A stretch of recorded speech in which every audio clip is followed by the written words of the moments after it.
Let me begin by thanking our friends in the media for joining us both virtually and some of us who are here in person for this media briefing on, as J6P has mentioned, international cooperation. Of course, we also appreciate your being here at relatively short notice. You are aware of the context. We are facing an unprecedented second wave of the pandemic. As of now, we have over 3 million active cases. This has obviously put considerable pressure on our healthcare system, on the capacities and resources that we have. Government has been, in many senses, very quick to try and make an assessment of where we have capacity shortfalls, where we have a requirement to meet on an urgent basis. Based on some of these considerations, the Ministry of External Affairs was charged with trying to find the most effective means of addressing those resource constraints. We have, of course, been part of a larger, I would say, interagency and interministerial consultation in this regard. These consultations are guided by the very highest levels. The Prime Minister has personally given his direction and guidance on many of the areas that we are dealing with. The group of ministers has been involved integrally in the process. Our own Minister, External Affairs Minister, has personally been involved in overseeing the process in our ministry. You saw that last evening or late last night, he had a video conference with all of our heads of missions all over the world, with the objective of not only briefing them, but also directing them on what they need to do in terms of the highest priorities attached to our domestic considerations with regard to meeting the requirements of our health system today. We have, as I mentioned, prioritized certain areas. I think oxygen, liquid oxygen, is one of the areas that has been a priority. We've also seen the requirement for anything that produces, equipment that produces oxygen, oxygen generators, oxygen concentrators, oxygen producing equipment, cryogenic tankers, transportation equipment for oxygen. We've also needed some urgent pharmaceutical products like remdesivir and tocilizumab, which is also a drug that is quite urgently required. Although we produce remdesivir, but given the requirements, obviously the production has not been adequate to meet the immediate shortfall. So in all of this, I think we did call upon our missions, in particular the ones that were really in countries that had the capacity to meet our priority items. This has been, as I said, it's been a very high priority. The Ministry of External Affairs has attached the greatest importance to this effort. As you're aware, we had OSD, Secretary Dammu Ravi, who's been dealing with the COVID issues. But we've also deployed a number of our younger officers to work with him so that we have quick responses. We have people who are working 24/7 on this issue. We have a number of other officers dealing with other areas. I want to just, for your benefit, categorize what are the different areas that we are working on. One is that we are looking at government-to-government sourcing. In other words, government has an empowered group, which is Empowered Group 2, which, as you know, is headed by currently by the Secretary of the Ministry of Transport and Highways. This group has been engaged with seeing how we can quickly source, bulk oxygen, bulk liquid oxygen, etc. And they've done some very commendable work in getting some immediate results in that area. The second is an area in which we have actually received offers of assistance from various governments. We've been, actually there has been quite an outpouring of, I would say, solidarity with India. There's been outpouring of, let's say, assistance from various countries. Over 40 countries have actually committed to provide us with many of the items that we need most urgently. I'll try and give you some more details on that. The third area is in terms of procurement by Indian corporates. Many of the larger Indian companies who are already very integrated into supply chains globally, have been sourcing equipment on the lines that I mentioned quickly from their sources of supply, and we have already again seen some results in that regard. The fourth area is international corporates. In the US, for example, a very large number of corporates have come together under the auspices of the State Department and some government facilitation to offer assistance through their own resources. We've seen that also in other countries. And finally, Indian community associations, individuals who have, I think from all over the world come forward to say that what can we do to assist. So we are getting offers which are from different parts of the world. Our objective is to ensure that we channelize all of this assistance that is both sought by us and being received in a manner that is as effective as possible. In other words, how do we receive it? How do we ensure that we facilitate quick clearance? And not only that, we ensure that all of this is taken to different parts of the country where it is needed most critical areas. In that context, of course, we have had very strong interministerial and interagency cooperation. Cabinet Secretary has been overseeing this process himself. We've also had the representatives of a number of other ministries, obviously the Health Ministry, Pharmaceuticals, Home Ministry, Civil Aviation, Ministry of Defense, Biotechnology, a range of ministries, agencies, finance, I shouldn't forget, have been involved in this effort. What we want to make sure is that all this equipment that is consigned to India, to the government of India, is expeditiously cleared. There are blanket exemptions from the different taxes, customs duties and taxes that they would have to normally undergo if such items were coming into India, how they can be quickly cleared. But also, most important is logistically, when we are talking about heavy equipment, oxygen generating plants, how these are taken to different parts, as I said, of the country where it's most needed. And this is something that has been quite a major effort. I mean, we want to make sure that this process is smooth right from the point that we identify sources of supply to the point that it actually reaches those of our citizens that need these items and this sort of assistance the most. So you can imagine that this is a very high priority, and this is something that we give the greatest importance to. The normal procedure is that when a certain consignment has to come to India, it is consigned to the Indian Red Cross Society. The Indian Red Cross Society receives all these items on behalf of the government of India. And then, as I said, we have an entire team that takes this over. This is mainly the Ministry of Health that identifies what has to be done, but there is a lot of logistical support by a company associated with Ministry of Health and the Department of Military Affairs to see that the equipment is very quickly placed where we need to have it placed. Just to give you some sense of where we are, we've got already a number of items that have come in. For example, the first flight that came in, I think many of you would have seen, was on the 27th of April, the night of 27th April from the UK, which brought in a number of oxygen concentrators, ventilators, and other equipment. Last night we had a flight from Russia, actually two aircraft, special aircraft that came in from Russia that brought very large number of oxygen generating equipment. That means plants that generate oxygen. We had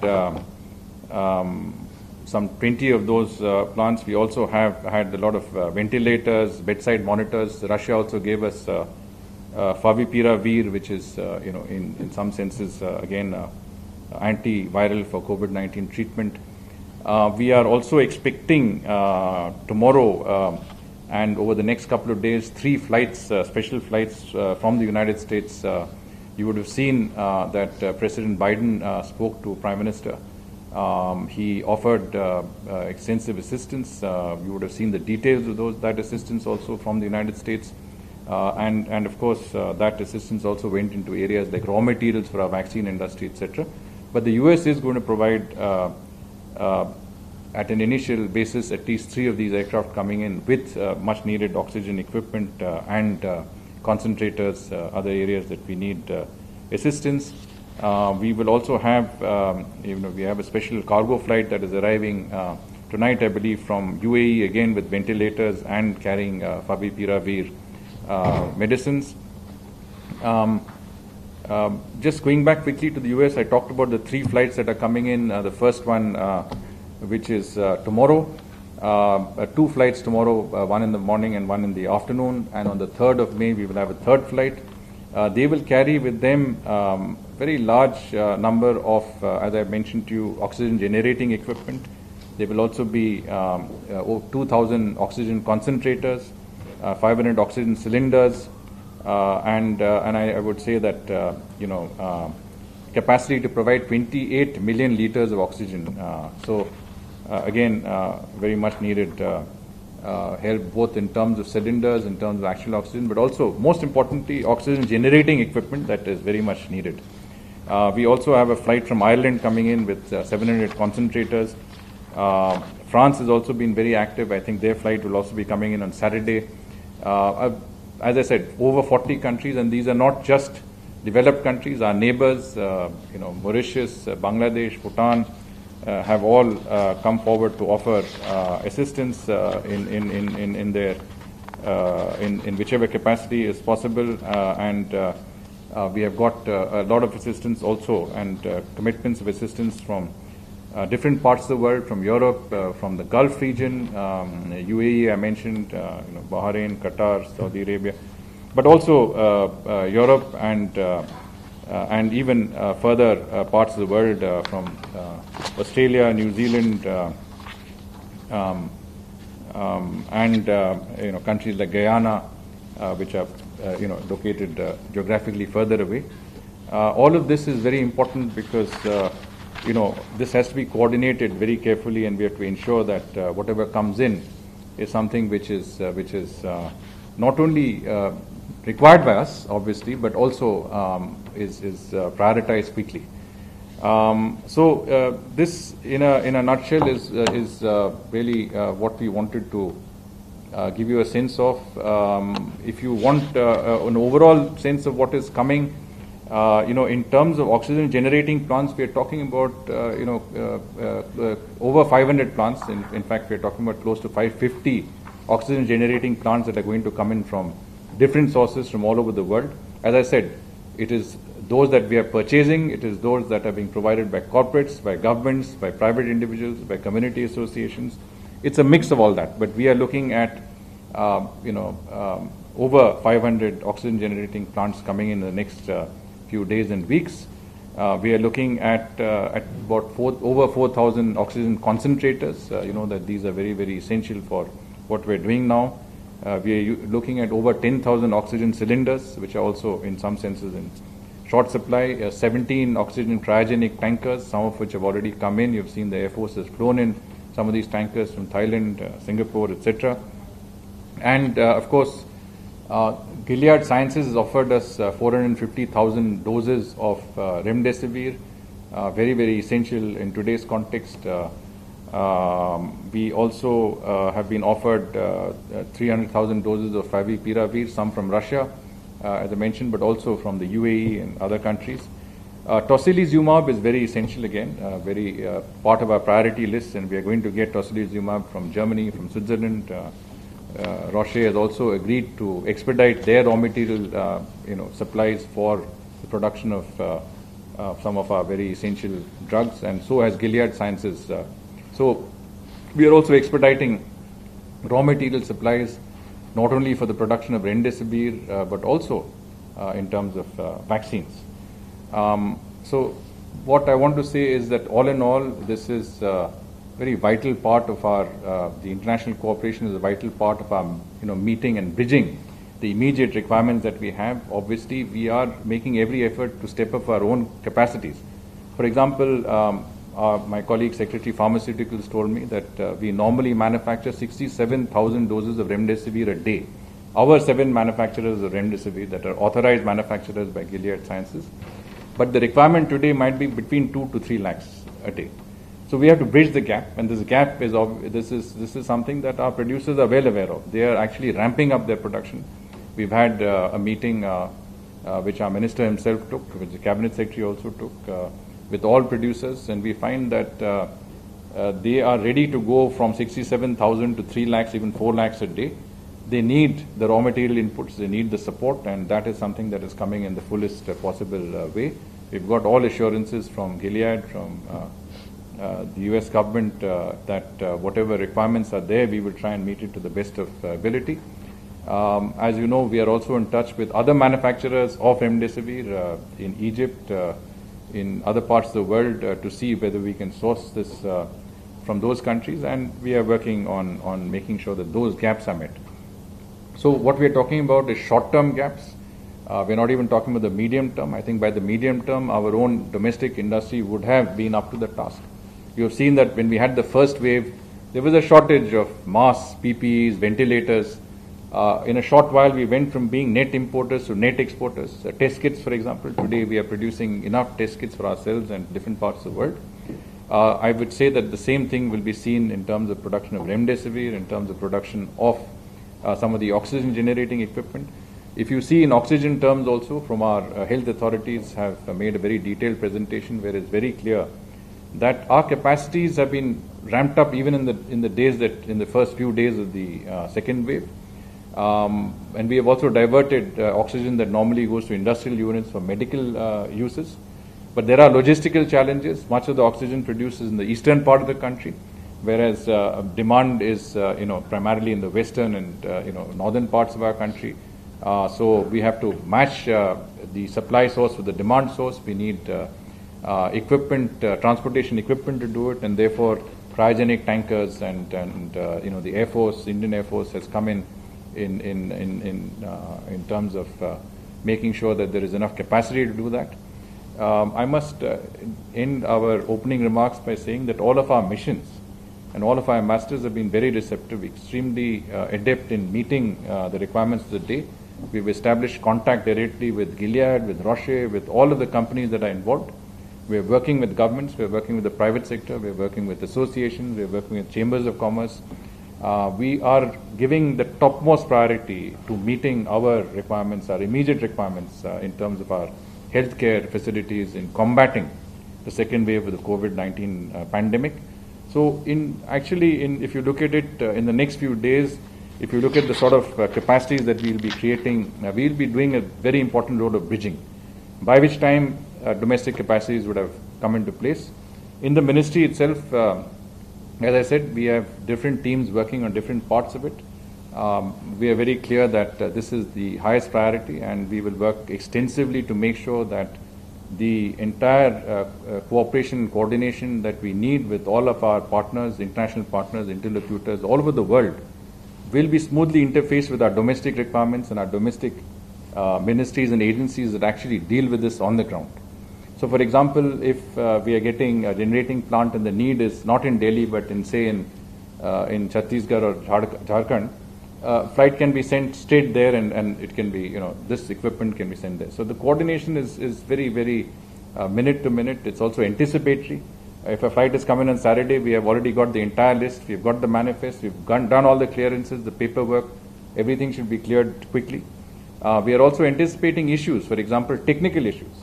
You have 110 volts in the US. We have 220 volts here. How do you manage that? How do you anticipate that situation? In certain cases, insulation is a problem because we're dealing with equipment from Russia, equipment from France, from Germany, from USA, from Singapore. How do you reconcile that with our own requirements? So all of these issues are those that we are trying to anticipate in advance, and that is where good coordination, good cooperation, and good synergies are very critical within our system. But it is a whole of government effort. So let me stop there, Arindam, and see if you have any questions. Thank you very much, sir. Actually, because it's a virtual format, we've got a lot of questions from journalist friends who joined in virtually. We also have some of them here. But since they're here, we will open the floor first to them. And then maybe we will do it topic-wise. So I know, sir, both of you are very pressed for time. So we'll take up a topic and perhaps just to take a few questions. Pranay, please. As is the norm, please introduce yourselves and your organization for our recording. Forensically, Pranay Upadhyay, ABP News से मेरा सवाल इस चीज को लेके remdesivir की जिस तरह से आपने कहा 67,000 प्रतिदिन हमारा प्रोडक्शन है और 2 से 3 लाख तक की डिमांड है, तो रेमडेसिविर की कमी को पूरा करने के लिए नेबरहुड में चाहे बांग्लादेश हो या दूसरे देश हो, वहां की कैपेसिटी या किन किन देशों को हम कैपेसिटी के तौर पर देख रहे हैं जहां प्रोडक्शन या स्टॉक अवेलेबल है और उन्हें सोर्स किया जा सकता है, इंक्लूडिंग यूएस और अदर एनी अदर कंट्री? देखिए, हमने पूरी कोशिश की है कि जितने सप्लाई सोर्सेज हैं रेमडेसिविर की, चाहे वो ओरिजिनल मैन्युफैक्चरर जो गिलियड साइंसेज के पास हो या उनके जो ऑथराइज्ड मैन्युफैक्चरर्स हो इजिप्ट में या इसराइल में या जहां भी हो, उनको हमने डायरेक्टली भी कांटेक्ट किया है। तो गिलियड साइंसेज ने तो कमिट किया है कि 4,50,000 डोज वो कंपनी की तरफ से ग्रेटिस बेसिस पे हमें देंगे। इसके अलावा हमने इजिप्ट को कांटेक्ट किया है, जहां पे हम 4 लाख डोज और हमें उम्मीद है कि वहां से आ सकती है। हमें ये भी पता है कि बांग्लादेश में भी मैन्युफैक्चर हो रहा है, उज्बेकिस्तान में भी कुछ स्टॉक्स हैं, यूएई में भी कुछ स्टॉक्स हैं। तो जहां भी स्टॉक्स हैं हम उनके साथ संपर्क कर रहे हैं और हम देख रहे हैं कि कैसे ये जल्दी से जल्दी हमारे देश में ये स्टॉक्स आ जाएं, ताकि ये जो शॉर्ट टर्म गैप जो मैंने बताया आपको उसको कवर कर सकें।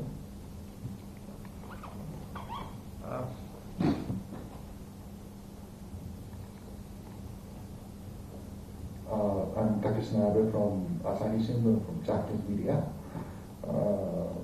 What sort of support from Japanese government are there? And will you accept aid from Pakistan and China? Sir, before we move on to that, on the issue of receiving assistance from China, we have a couple of other people. Manas from PTI has a similar question. Is there any policy and are we accepting help from China and Pakistan? We have also got similar queries from Deepak Ranjan from PTI Bhasha. Chandrakala from ETV, who also mentioned the Chinese foreign minister has extended an invitation to join his anti-COVID initiative.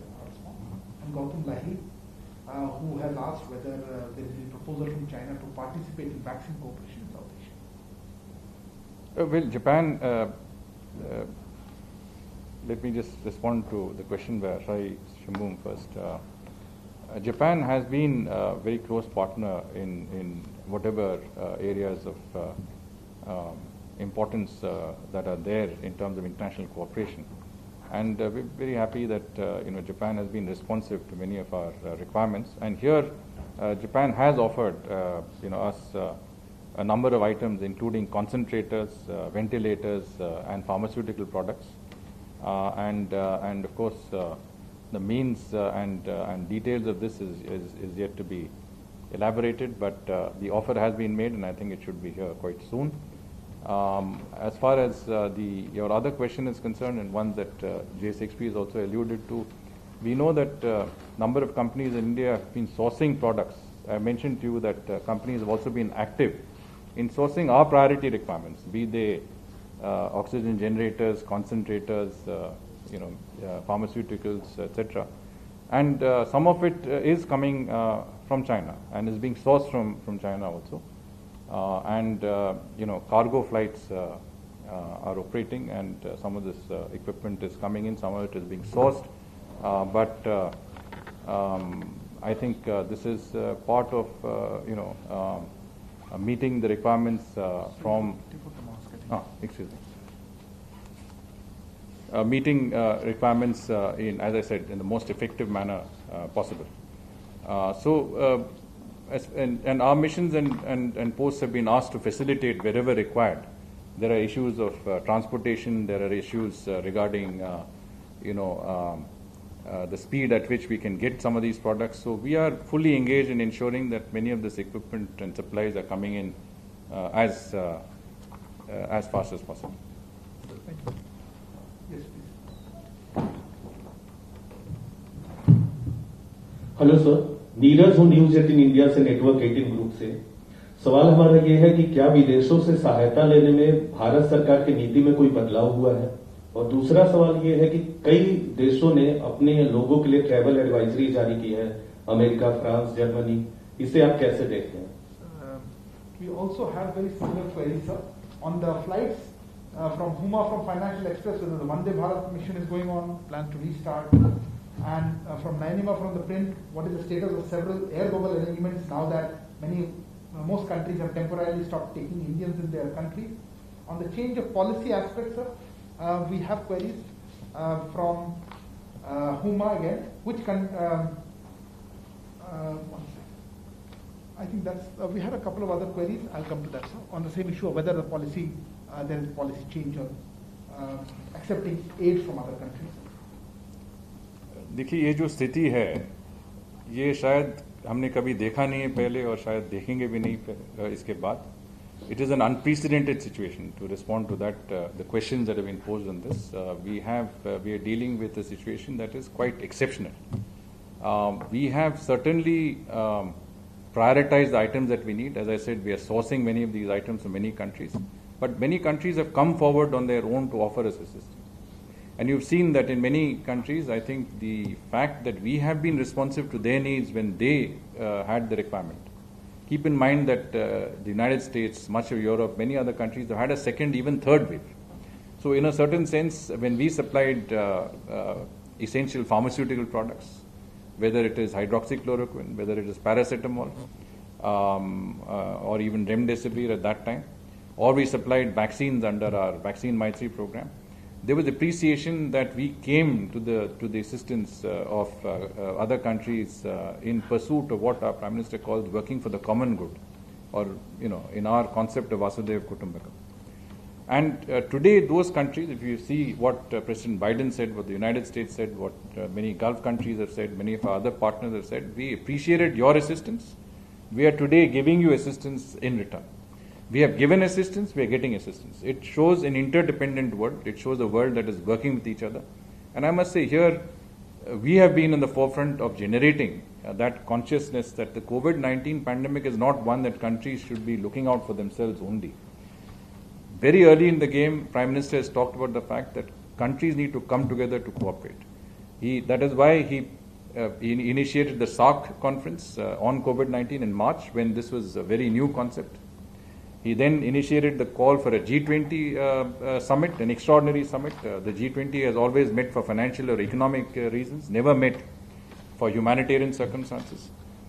And we have extensively, I think, even sometimes gone forward to assist countries where, they were very far away, they were not normally within our ambit. We saw so many Caribbean countries, Latin American countries, African countries. And today, these countries are coming forward and saying, what can we do? Mauritius offered us assistance. Bhutan has offered us, they said, we have 2 oxygen plants, please use them for your requirements in Assam and West Bengal. Bangladesh is saying that we produce remdesivir, please take some of our remdesivir. Why are these countries saying it? They're saying it because they feel that this is the time where we must help India. India has helped us, we must help India. So I don't think we are looking at it in policy terms. We are looking at it in terms of a situation that is very, very unusual, that is very unprecedented, that is very exceptional, and we will do whatever it takes to meet the requirements of our people at this point of time. As far as travel arrangements are concerned, the Vande Bharat flights, we are looking at the 10th, phase of the Vande Bharat mission. As I said, we have already transported 7 million of our people through this mission. It's been unprecedented from the point of view of the sheer movement of people who have been affected by lockdowns and between lockdowns. You have to keep in mind that, in terms of movement of people, any restrictions that are placed are temporary in nature. After all, when UK had an issue, then there was a temporary ban from our side. When there was an issue involving Europe, there was a temporary ban. When we had issues from Southeast Asia, we had put a ban. But they were temporary in nature. Similarly, we believe that many of these restrictions that you're talking about today, and we are in touch with all our interlocutors, they've all said, look, this is what we are doing, but this is only dependent on as long as the situation is there. This is not a, not even a medium-term thing. These are short-term measures. The second thing is that with most countries, we've ensured that at least we are open in terms of cargo connectivity. Air connectivity is there, whether it is the Gulf, whether it is Europe, whether it is America, whether it is Southeast Asia or China. The air connectivity should be open. Cargo should travel, and the essential supply chains that are involved should not be disrupted. तो अगर ये travel की कोई समस्या हो, तो ये जितने भी हमारे रिस्ट्रिक्शंस हैं वो टेम्परेरी होंगे, शॉर्ट टर्म होंगे, जो हम देख रहे हैं हमारी तरफ से, विदेश मंत्रालय की तरफ से, और हमारे जितने भी अंतर्राष्ट्रीय पार्टनर्स हैं उनके साथ जो हमारी संपर्क है, जो हमारी चर्चा चल रही है, उसमें से स्थापित हो रहा है कि ये टेम्पररी शॉर्ट टर्म मेजर्स हैं और इसमें डिस्ट्रप्शंस भी शॉर्ट टर्म होने चाहिए। और आप देख रहे हैं कि ये कर्व्स हैं, फर्स्ट वेव, सेकेंड वेव, ये आप देखेंगे कि काफ़ी हाई से लो भी हो जाता है। So whatever is there, we will recover, and when we do that, situation in terms of transport, in terms of air traffic and connectivity will be normalized. So before, thank you, sir. That also answers the queries on the policy that Manas from PTI, Prashant from Asianet, and Rizal from Hindustan Times had asked. Next, yeah, please. Hi, I'm Siddhant from Beyond. So are we planning to get vaccines also amidst this crisis? And also, how do you see the entire situation which is happening right now impacting our vaccine Maitri initiative? Because we have our own commitments to the international community when it comes to giving them vaccines. So before that, we also on vaccine actually has elicited more questions. Gautam Lahiri wants an update on vaccine Maitri program. Is it on hold now? Sudhir Ranjan from Bloomberg wants to know about the vaccines that India was supposed to send to countries but could not because of this surge. How much of this is commercial or how much are under pledged category? Any timeline on when these countries will get these vaccines? Deepak Ranjan from PTI Bhasha wants to know more about the assistance that we've got vaccine related. And Anish from Asianet has a local demand for vaccines impacted our COVAX and vaccine Maitri commitments. Are we still exporting vaccines? So I spoke about an interdependent world where we have given and we are taking also. In anything that you do, there is a supply chain. You produce pharmaceuticals, but someone provides you with some ingredients of that. You provide someone with a finished product, and so on and so forth. I think vaccine has to be seen in that context. When we started our vaccine program, a good part of it was also to do with international cooperation. COVAX was involved. In the case of SI, AstraZeneca was involved. We also had an indigenous vaccine, which is Bharat Biotech, but they also have very extensive cooperation with R&D and centers and companies across the world. When we were in a position to, I think we did, as I mentioned, provide vaccine under Vaccine Maitri. Today, our needs are far greater, and all our partners understand that in this context, what we require is really ramping up of our vaccination program. We have to, 2 to 3 million, we have to go up significantly in that context. From the 1st of May, we will have made it universal to anybody who's over 18 years of age. That also requires, as you've seen, a very large number of people have registered for that vaccination. And we will have to make sure that we have the necessary capacity to cater to that. And in that context, obviously, if we can source vaccines, we will do it. Whether it's from the United States, whether it's from Russia, whether it's from other countries who have and manufacture vaccines, we will do it. You've seen the Sputnik collaboration, that Sputnik has with Dr. Reddy's and other companies. I think from May you will start seeing some of those vaccines come in, then on a fill and finish basis, and then finally being manufactured in India. A good 60% of any Sputnik vaccine in the world will be manufactured in India.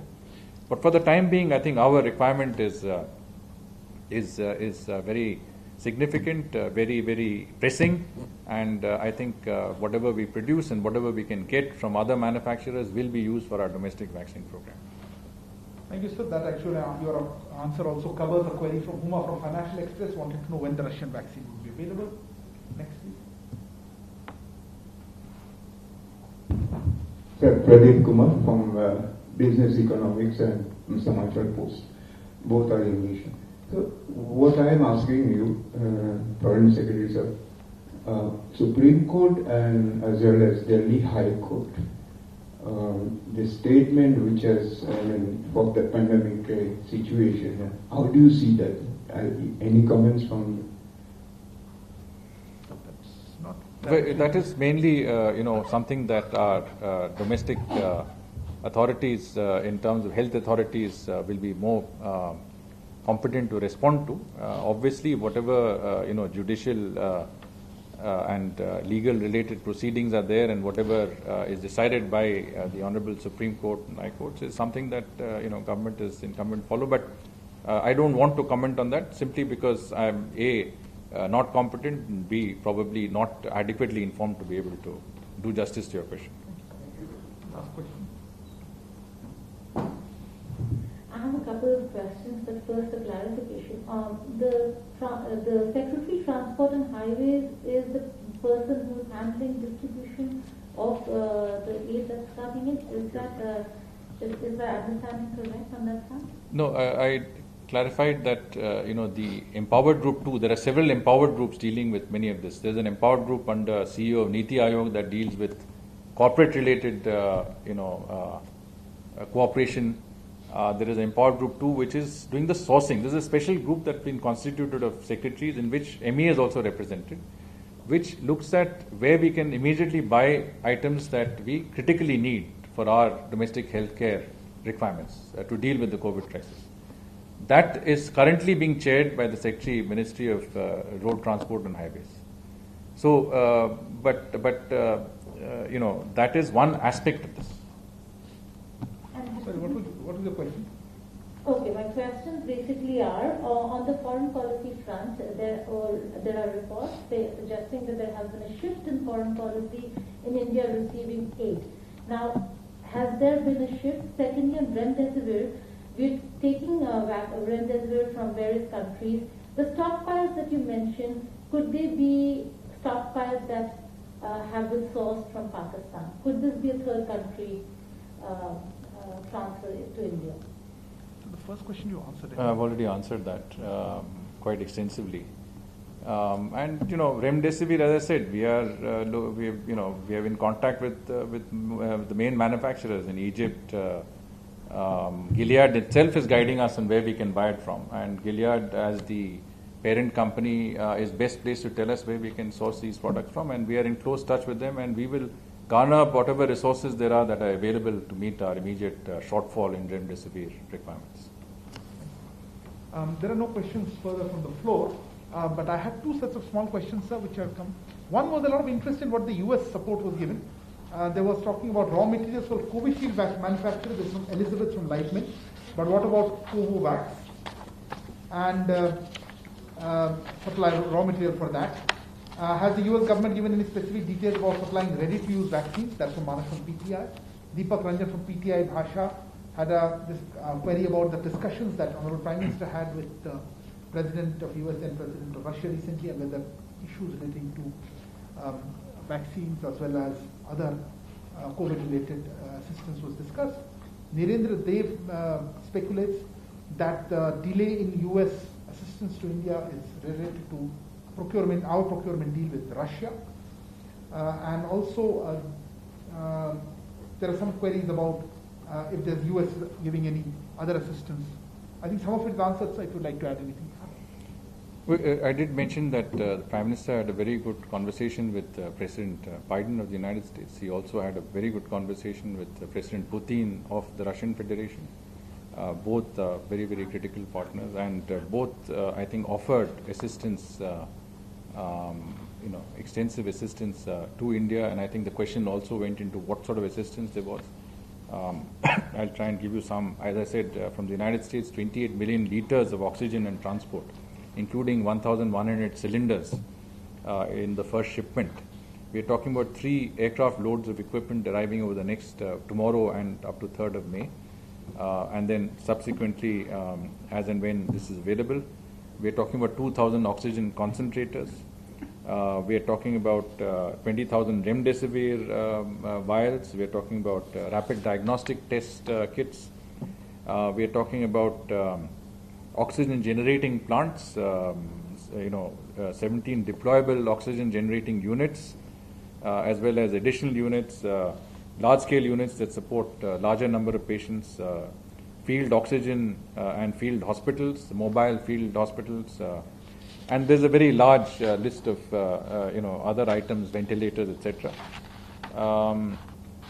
With regard to Russia as well, we have some fairly extensive list of items that have been conveyed, but as I said, I mean, this is includes oxygen generating sets, which can take into account, which produces its own oxygens, like small mini oxygen plants.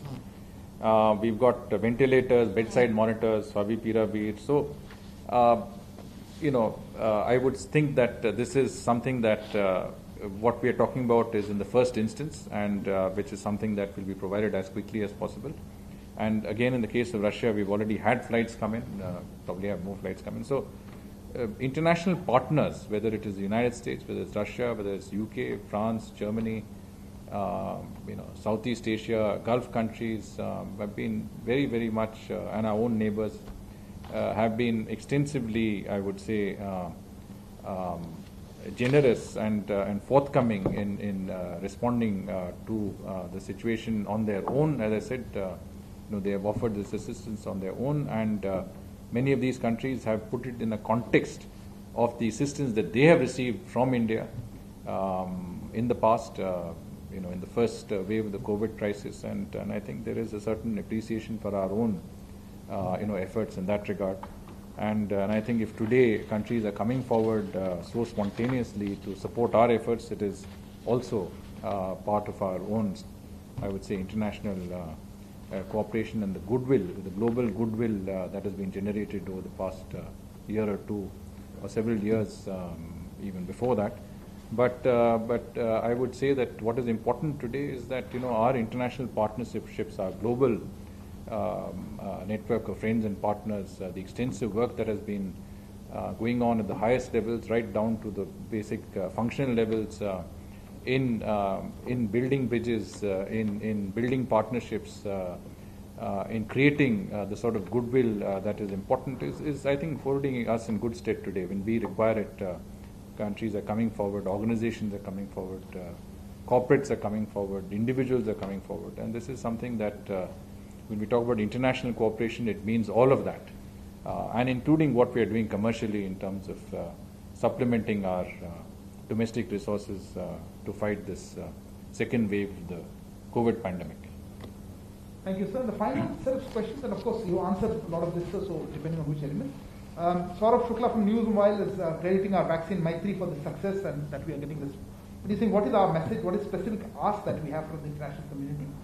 We also have smaller questions from Huma from Financial Exchange saying, which other countries have sent oxygen-related material? Anish from Asianet saying, which are the details of consignment and grant received? Prashant from Asianet on assistance offered specifically by Gulf nations.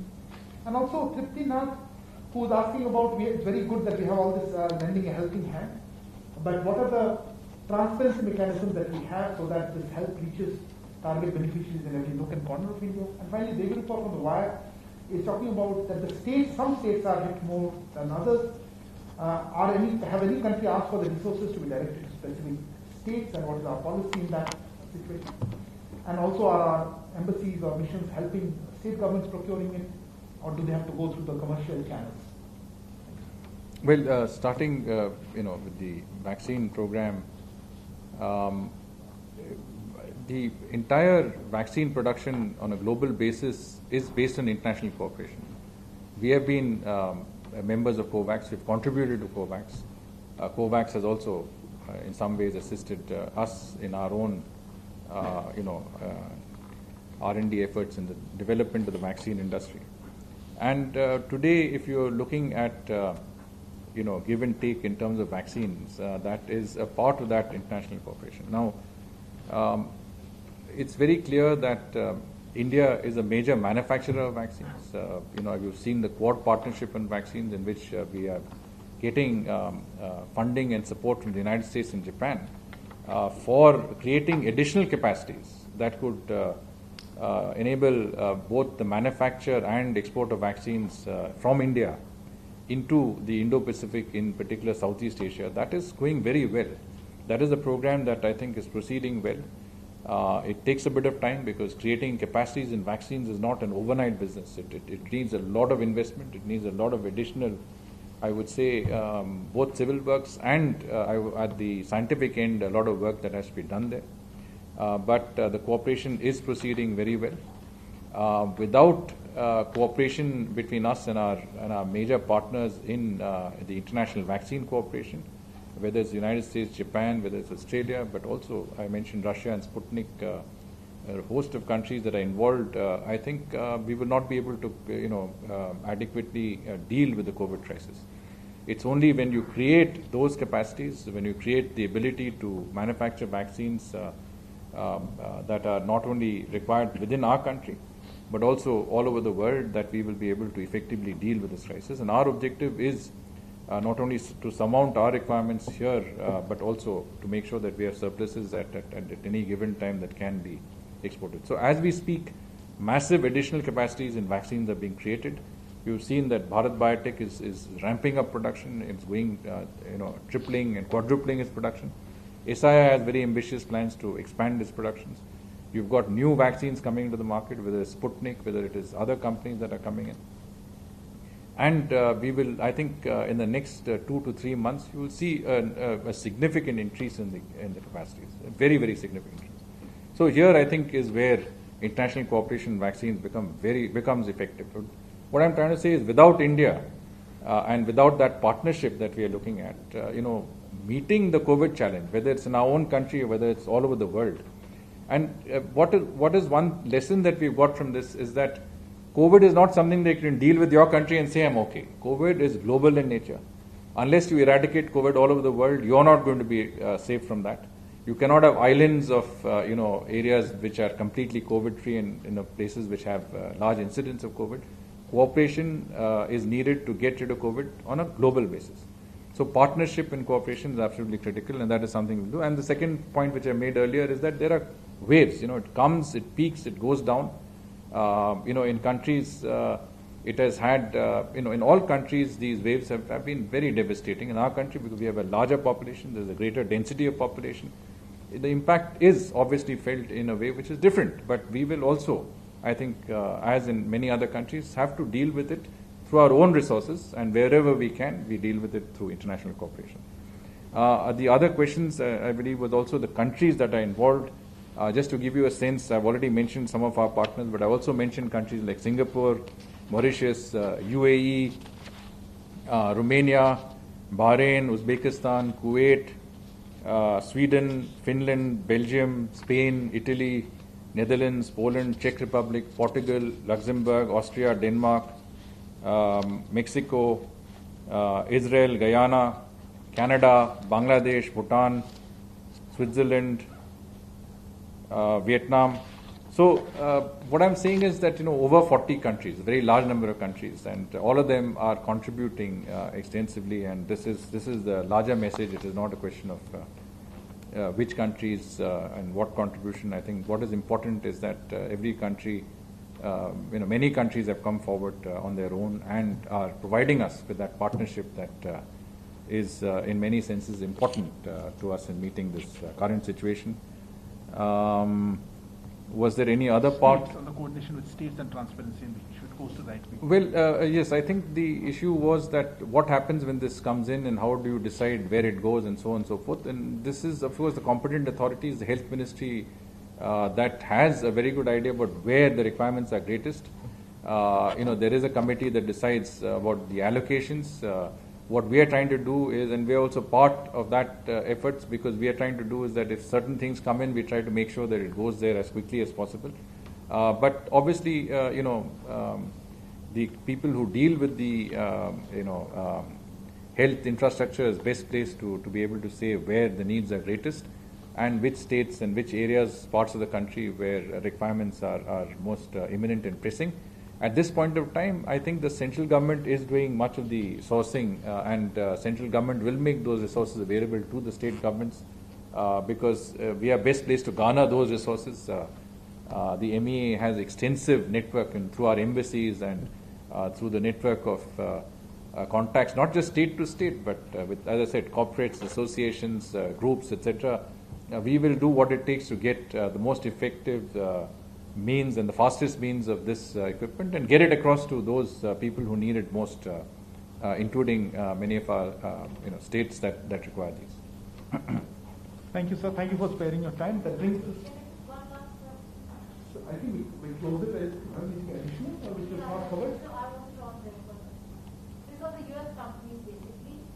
Indian government and the US government have said that there are no disruptions from the Chinese side, but the US companies, particularly Mukesh Aghi, have said that they have faced disruptions in the aid that they're trying to, or resources that they're trying to mobilize from China into India. Have they raised concerns with Indian government? Well, I did check with our embassy in Beijing this morning about flights, particularly cargo flights bringing in equipment, and I'm told that a very large number of flights are operational. I'm happy to share the list with you if I have not already done so. But Sichuan Airlines, which has about 10 flights a day, has suspended operations, and that, of course, has an impact on some of the supplies coming in. Our endeavor is to try and ensure that air connectivity, at least in cargo terms, with countries is kept open, and certainly we will be in touch with the authorities in China to have as much of this connectivity open at this critical time as possible. Thank you very much, sir. Thank you for your presence here, as well as to Shri Ramu Ravi, OSC, COVID in Europe. That brings us to the end of this presentation to the media. Thank you all for being here, and to all those who are joining some of us through virtually. Thank you.